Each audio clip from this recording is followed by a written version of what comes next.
પંચમહાલમાં ધર્માંતરણ મામલે જગતગુરુ શંકરાચાર્યએ પ્રહાર કર્યા છે।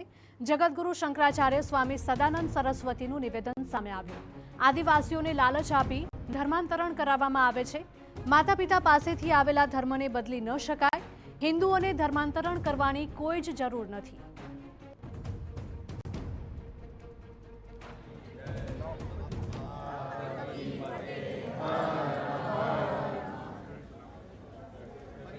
તો હિન્દુઓને ધર્માંતરણ કરવાની કોઈ જ જરૂર નથી તેવું શંકરાચાર્ય દ્વારા નિવેદન આપવામાં આવ્યું છે।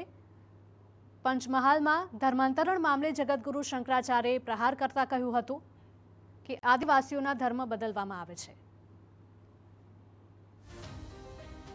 आदिवासियों को दिग्भ्रमित करते हैं और लुभावना लोभ दे करके तात्कालिक लोभ का वो दिखा करके और उन्हें धर्मांतरित कर लेते हैं।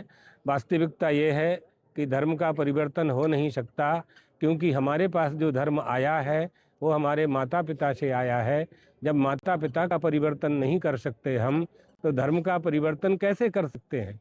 आ विचार करवानी बात है।